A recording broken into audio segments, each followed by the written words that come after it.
everyone, and welcome back to my channel. So I have been talking all about Pinterest lately, and today I want to share something with you that's really important, especially if you're using Pinterest to drive traffic to your blog. And it's super easy. I think a lot of people skip over this part. I mean, that's exactly what I did. When I started on Pinterest, I just dove in and created a few boards and called it good. But actually, if I would have taken the time to do what I'm going to tell you guys today, I think that it could have been a lot more effective from the get-go. So I'm going to show you what this looks like, okay? Let's get on the computer.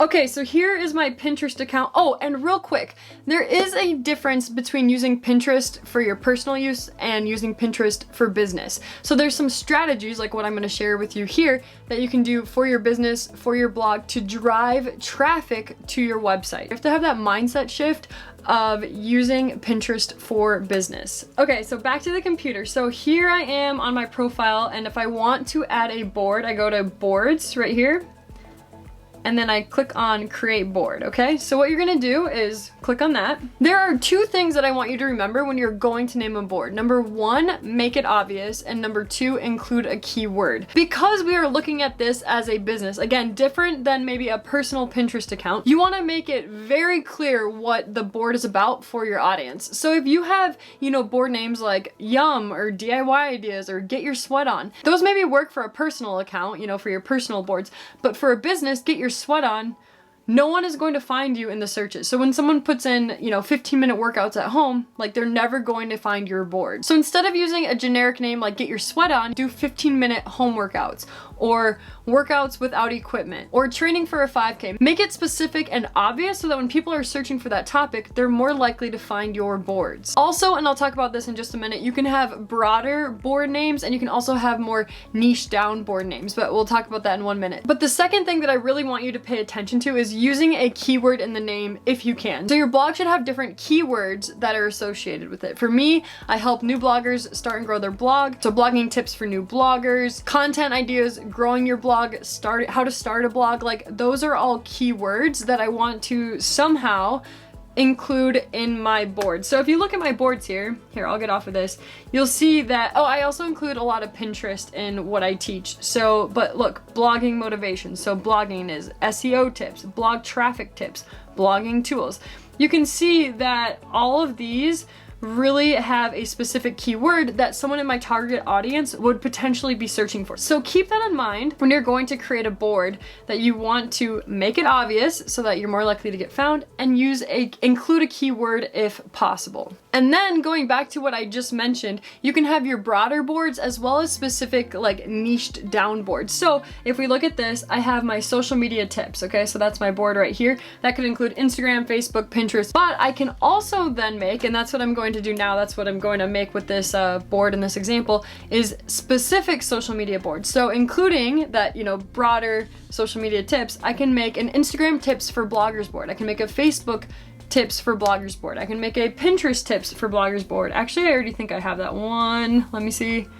Oh yeah, look, Pinterest tips for bloggers. So if you're just starting out, I do not recommend diving into 30 boards all at once. I would start with, 3 to 5, 10 max if you're just getting started. But I'm 8 months in, so I have created these different boards and changed them and revamped them and then added on new ones. So it started as social media tips. Now I am getting into more of those niche down specific tips and tricks that I want to share with people. So I want to create a board for each of those specifically. So that's what we're going to do here. So I'm going to go to create a board. So the name, again, I could just leave it as Instagram tips, but for me, I'm trying to reach bloggers. So I want to include Instagram tips for, bloggers. Because bloggers then would be my keyword. So it's obvious, they're gonna get Instagram tips for specifically bloggers, and it includes one of my keywords. So I'm going to go ahead and create this.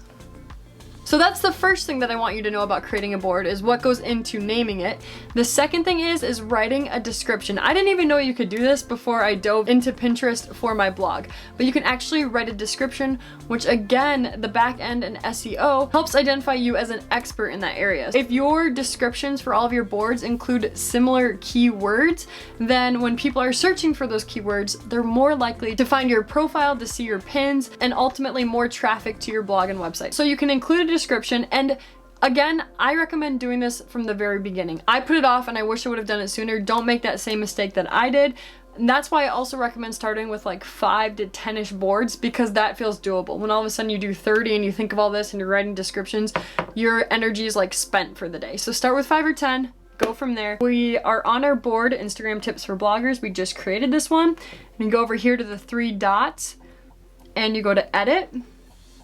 And this is where you can obviously edit the board. If you ever need to edit the name, you can do that here, and your pins that you've pinned to this board will still be there. So you don't have to delete it or hide it. You just change the name of it and they're just still included in there. So that's pretty great. But here is where you can write in the description. And again, you want to pack this full of keywords. So I generally basically just write the name of the board in the first part of my description, and then I follow that with anything that I think someone looking for Instagram tips would be searching for. So I'm going to go ahead and do this and show you what I come up with.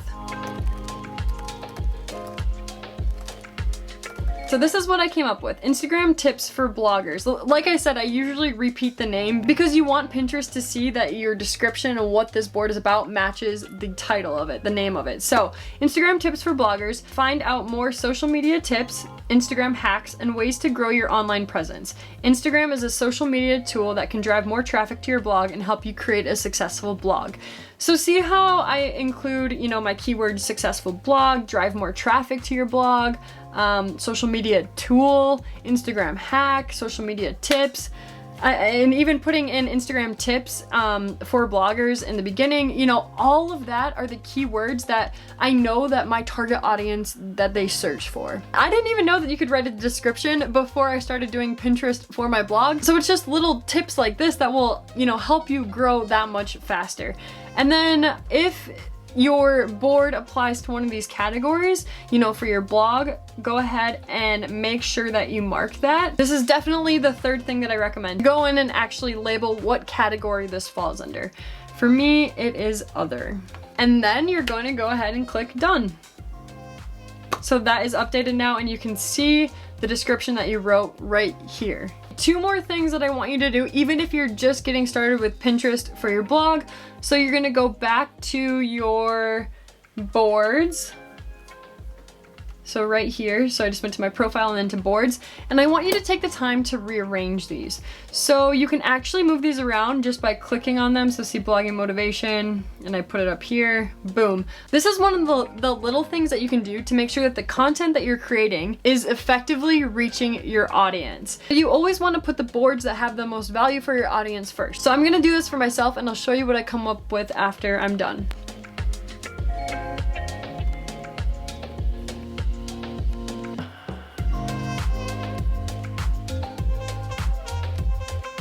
Okay, so I rearranged them, and this is what it looks like for me. I forgot to mention, you always want to, wow, that was intense. But seriously, always put your blog board. So you should have like a best of board, a best of whatever your blog name is. But right now, my first board is my Steph Castelein YouTube channel. So you should have best of and your blog name. And then it should include, you know, any blog posts that you write should be put first onto that board. So make sure when you're rearranging these, you put your blog as the very first board, okay? That like needs to happen. And then the 5th and final thing that I want you to do regarding your boards is to feature boards. And this is for when someone goes to your profile, so they see, you know, they look up Steph Castelein, and these are my featured boards. So I have 5 here. You can have 1, 2, 3, 4, 5, whatever you want. Again, your first featured board needs to be that same board, your blog. So for me, it's my YouTube channel right now. When I get my blog, it'll be that first and my YouTube channel second, but your very first one needs to be your blog. So how you feature these boards is by going up to this drop down arrow over here and going to settings. And then you're going to go down, all the way down. See, I don't know why it's hidden down here, but to featured boards. So make your best ideas the first ones people see. Again, you want your most effective boards with the most information reaching your readers and your audience first. So go to edit, and then here are the 5 boards that you can feature. Make that first one your blogging board, best of your blog, that board. And then make these other ones you know, whatever you think is going to be most effective for your audience. Oh, and just from my own experience, if you create a board, for me, it didn't show up right away. So like this grow your blog one I created and I wanted to feature it, and it wouldn't let me do that. I had to wait 24 hours. So if you are just doing this today and you're like, oh, I'm going to create some boards, I'm going to write in descriptions, and you go to feature them, you might not be able to right away. Give it a day, let it register with Pinterest, and then go ahead and add them in the next day. So those are the 5 tips that I have for you guys today of how you can create the most effective boards possible for your Pinterest account. Putting in a little extra time to think of a name, to write a description, to include a category, to rearrange them to be what you want your audience to see first, and then featuring the boards. I think you guys are going to find that this is going to make a big difference, and even if you're just starting out, these are really simple steps that you can take to start building your Pinterest account and driving traffic to your blog and website. I feel like I flew through this one, but I hope you guys learned something and enjoyed it. Most importantly, go apply it to your own Pinterest account and let me know if you have any questions down below. Be sure to like this video, subscribe to my channel, and share it with a friend if you would. I love making these videos for you guys and just sharing more of my experience behind the scenes so that hopefully it helps you in some way. Oh, and next week I am diving into my blog and I'm going to be starting that, so I'll be sharing more with you guys. My next video is not about Pinterest, but I'm excited to create my blog completely from scratch because I've never used WordPress before, and to share that experience with you guys. And yeah, we will see you guys in a video real soon. Thanks so much for being here. Have a wonderful, wonderful day. All right, bye guys.